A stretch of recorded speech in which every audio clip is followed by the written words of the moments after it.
Hello दोस्तों, नमस्कार। आज का हमारा टॉपिक है शिक्षा का अधिकार। हम अपने टॉपिक पे आगे बढ़ें उससे पहले सभी दर्शकों से ये निवेदन है कि वो इस इंफॉर्मेटिव प्लेटफॉर्म को ज़्यादा से ज़्यादा शेयर करें, सब्सक्राइब करें और बेल आइकन का बटन दबाएं, जिससे कि जो भी इंफॉर्मेटिव वीडियो इस प्लेटफॉर्म पे अपलोड होता है उसका नोटिफिकेशन आप तक पहुंच सके।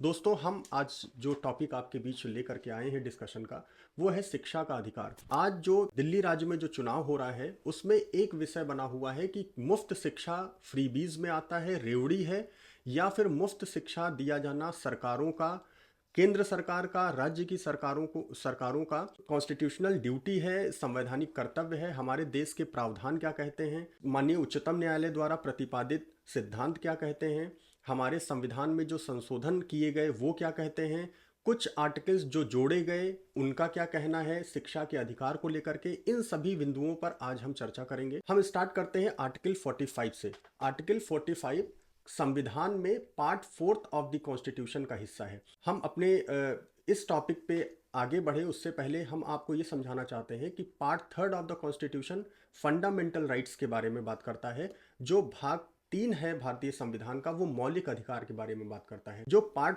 फोर्थ ऑफ द कॉन्स्टिट्यूशन है वो directive principles of state policies की बात करता है। राज्य के नीति निर्देशक तत्व क्या हैं। इसका मतलब ये है, इन दोनों के बीच में अगर हम डिफरेंशिएट करें कि पार्ट थर्ड जो कि मौलिक अधिकारों की बात करता है और पार्ट फोर्थ जो राज्य के नीति निर्देशक तत्वों के बारे में बात करता है, इन दोनों के बीच में डिफरेंस क्या है। इन दोनों के बीच का जो डिफरेंस है उसको फ्रेमर्स ऑफ द कॉन्स्टिट्यूशन ने, जिन्होंने संविधान का निर्माण किया, इस सिद्धांत को उन्होंने आयरिश कॉन्स्टिट्यूशन से लिया है। और पार्ट थर्ड में जो मौलिक अधिकार दिए गए हैं वो जस्टिसिएबल हैं। इट मीन्स कि अगर किसी भी मौलिक अधिकार का हनन होता है तो नागरिक आर्टिकल 226 में सीधे उच्च न्यायालय में और आर्टिकल 32 में सीधे उच्चतम न्यायालय में उसके इन्फोर्समेंट के लिए जा सकता है। इसका मतलब ये हुआ कि मौलिक अधिकार के उल्लंघन को कोर्ट में चुनौती दी जा सकती है और उसको कोर्ट के द्वारा इन्फोर्सिएबल बनाया जा सकता है। जबकि part fourth of the constitution ये कहता है कि कोई भी सिद्धांत जो कि फ्रेमर्स ऑफ द कॉन्स्टिट्यूशन, जो संविधान के निर्माता थे, उनका ये मानना था कि राज्य अपने गवर्नेंस में, मतलब कि जो राज्य सरकारें हैं और जो केंद्र की सरकार है, वो देश के गवर्नेंस में इन सिद्धांतों का पालन करेंगे और जब भी वो नीतियां बनाएंगे तो इन डायरेक्टिव प्रिंसिपल्स को ध्यान में रखते हुए बनाएंगे। तो इस तरीके से पार्ट फोर्थ के जो सिद्धांत हैं वो एक एक्सपेक्टेशन है कि राज्य गवर्नेंस में उन नीतियों को शामिल करेंगे जो कि राज्य के नीति निर्देशक तत्व के रूप में संविधान के part fourth of the constitution के अंदर दिए गए हैं। हालांकि अगर इन नीतियों को राज्य नहीं मानता है तो इसकी इन्फोर्सिबिलिटी कोर्ट में नहीं होगी। ये नॉन जस्टिसिएबल राइट्स होते हैं, ये कोर्ट के अंदर इन्फोर्सिएबल नहीं है। कोर्ट सरकार को कंपेल नहीं कर सकती है, बाध्य नहीं कर सकती है कि इन सिद्धांतों को उसको पालन करना ही है। ये डिफरेंस है part third of the constitution and part fourth of the constitution. Article 45 of the constitution, अनुच्छेद 45 संविधान का क्या कहता है।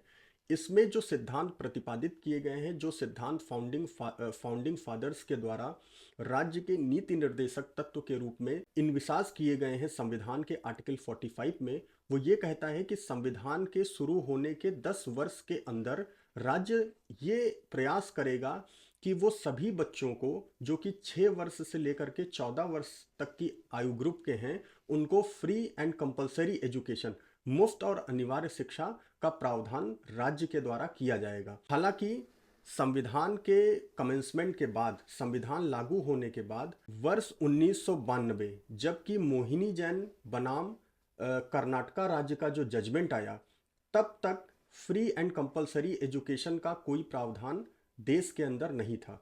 इसमें पहली बार माननीय उच्चतम न्यायालय के समक्ष ये प्रश्न रेस किया गया कि क्या शिक्षा का अधिकार मौलिक अधिकार है या नहीं, whether right to education falls within the purview of part third of the constitution.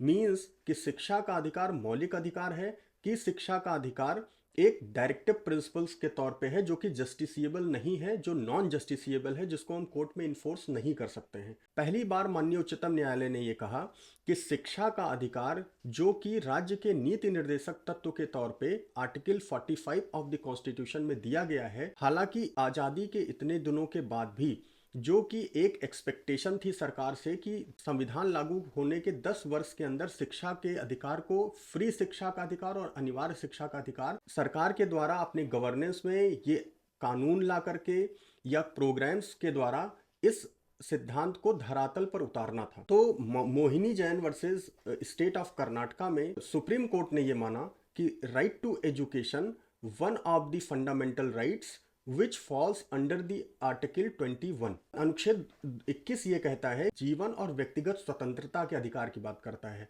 और बहुत सारे जजमेंट सुप्रीम कोर्ट के हैं जो ये कहते हैं कि life means life with human dignity, और ह्यूमन डिग्निटी तभी संभव है जब एक नागरिक को शिक्षित किया जाए, और ये स्ट्रांग डेमोक्रेसी, मजबूत लोकतंत्र के लिए भी आवश्यक है, और लोगों को एक गरिमापूर्ण जीवन जीने के लिए भी शिक्षा का होना बहुत ही ज़्यादा अनिवार्य है। इस वजह से सुप्रीम कोर्ट का कहना था Mohini Jain versus state of Karnataka के केस में कि शिक्षा का अधिकार अनुच्छेद 21 जो संविधान का है उसके अंदर फॉल करता है, और ये लोगों को मौलिक अधिकार के तौर पर मिलना चाहिए। ये जो जजमेंट था ये 1992 में आया।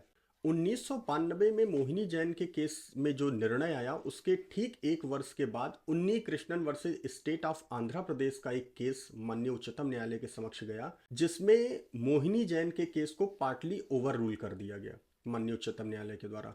माननीय उच्चतम न्यायालय ने कहा कि जो शिक्षा का अधिकार है, जो कि राज्य के नीति निर्देशक तत्व के तौर पे आर्टिकल 45 में प्रतिपादित किया गया है, उसको आप विदाउट एनी रिस्ट्रिक्शन प्रोवाइड नहीं कर सकते, क्योंकि इसके पीछे बहुत सारी रीजंस थे।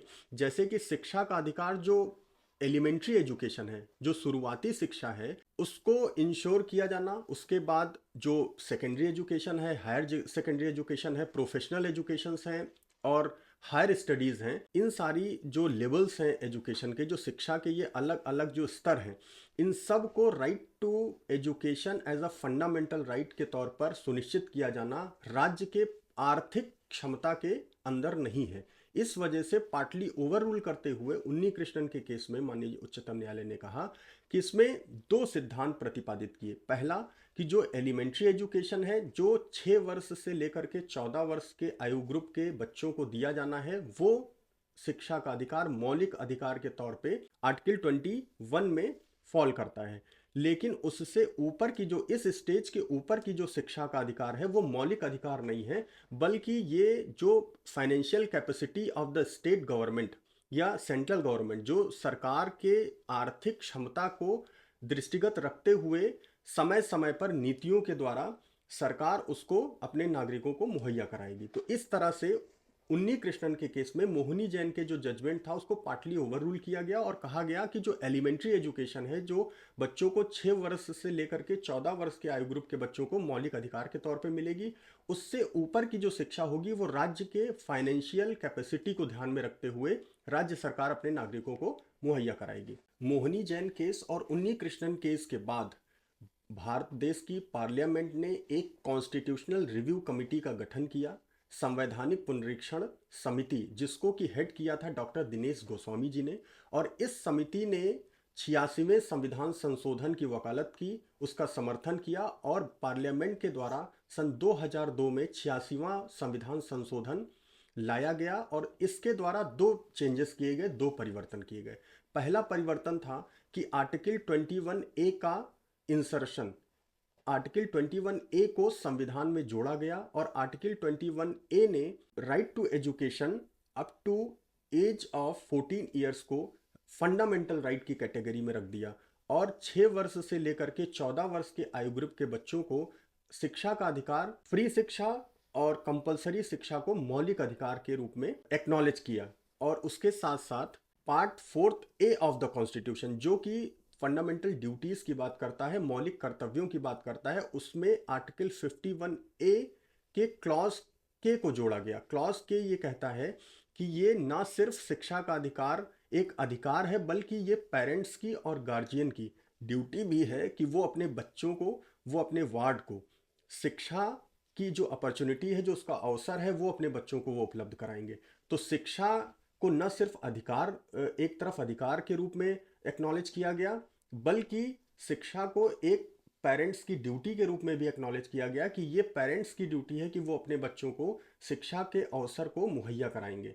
तो इस तरीके से 86वें संविधान संशोधन के द्वारा आर्टिकल 21A जोड़ा गया संविधान के अंदर, और पार्ट 4A जो कि आर्टिकल 51A को कंटेन करता है, उसमें क्लॉज के को जोड़ा गया, जिसमें यह कहा गया कि शिक्षा दिलाना बच्चों को उनके पेरेंट्स का कर्तव्य भी है। इस प्रकार से 86वें संविधान संशोधन के द्वारा ये इंपॉर्टेंट परिवर्तन किए गए। और इसी के बाद सेंट्रल गवर्नमेंट के द्वारा सर्व शिक्षा अभियान की शुरुआत की गई। सर्व शिक्षा अभियान टाइम बाउंड मैनर में free and compulsory education provide करने का एक प्रोग्राम था, जो कि 2010 तक सभी बच्चों को मुफ्त शिक्षा और अनिवार्य शिक्षा के तहत सर्व शिक्षा अभियान प्रोग्राम चला करके उनको मुफ्त में शिक्षा मुहैया करानी थी। और इस तरह से अगस्त 2009 में right to education act parliament के द्वारा पास किया गया, और ये कानून बना करके ये प्रावधान किया गया कि 6 वर्ष से लेकर के 14 वर्ष के आयु ग्रुप के बच्चों को free and compulsory education provide करना है। और ये एक्ट 2010 में इन्फोर्स किया गया, right of children to free and compulsory education act 2010। और इसके माध्यम से बच्चों को मुफ्त और अनिवार्य शिक्षा का प्रावधान किया गया। और इस तरीके से शिक्षा का अधिकार, जो कि एलिमेंट्री एजुकेशन है, वो मौलिक अधिकार के तहत भारत सरकार के द्वारा पार्लियामेंट्री इनैक्टमेंट के द्वारा लोगों तक मुहैया कराया गया। इस प्रकार से शिक्षा का अधिकार लोगों को दिया जा रहा है। इस तरह से अपने डिस्कशन को हम कंक्लूड करते हैं कि शिक्षा का अधिकार अनब्रिडल या अनरिस्ट्रिक्टेड नहीं है, जो कि मौलिक अधिकार के तौर पे मिला हुआ है। मौलिक अधिकार के तौर पे जो शिक्षा का अधिकार गारंटीड है आर्टिकल 21A में, वो 6 वर्ष से लेकर के 14 वर्ष के आयु ग्रुप के बच्चों के लिए एलिमेंट्री एजुकेशन को मौलिक अधिकार के तौर पे दिया गया है। शिक्षा का अधिकार मौलिक अधिकार के तौर पे एक्नॉलेज किया गया Mohini Jain versus state of Karnataka में। उसके बाद Unni Krishnan versus state of Andhra Pradesh में, जिसने कि पार्लियामेंट को बाध्य किया संविधान संशोधन लाने के लिए। और उसके बाद एक कमेटी का गठन हुआ जिसका नाम था कॉन्स्टिट्यूशनल रिव्यू कमेटी, जिसको कि हेड किया था डॉक्टर दिनेश गोस्वामी जी ने। और इस कमेटी के रिकमेंडेशन के बाद 86वां संविधान संशोधन 2002 लाया गया। इसके द्वारा 2 परिवर्तन किए गए। एक तो आर्टिकल 21A जोड़ा गया, जिसने शिक्षा के अधिकार को मौलिक अधिकार के रूप में एक्नॉलेज किया, और उसके साथ साथ 51A जो कि पार्ट 4A जो मौलिक कर्तव्यों की बात करता है, उसमें क्लॉज के जोड़ा गया। शिक्षा को न सिर्फ अधिकार के तौर पे एक्नॉलेज किया गया, बल्कि ये रिस्पॉन्सिबिलिटी, ये कॉन्स्टिट्यूशनल ड्यूटी पेरेंट्स के ऊपर डाली गई कि वे अपने बच्चों को शिक्षा के अवसर को मुहैया कराएंगे। और उसके बाद पार्लियामेंट का एक इनेक्टमेंट आया 2009 में, जिसका नाम था right of children to free and compulsory education, जिसको कि इन्फोर्स किया गया 2010 में। और इसके माध्यम से, इन इनेक्टमेंट्स के माध्यम से, इन संविधान संशोधनों के माध्यम से शिक्षा के अधिकार को लोगों तक पहुंचाने का कार्य सरकार के द्वारा किया गया। तो इस प्रकार से हम कंक्लूड कर सकते हैं कि शिक्षा का अधिकार, फ्री शिक्षा का अधिकार फ्रीबीज में नहीं आता है, बल्कि ये राज्य की, ये सरकारों की कॉन्स्टिट्यूशनल ड्यूटी है कि वो अपने बच्चों को मुहैया कराएं। दोस्तों, बहुत बहुत नमस्कार।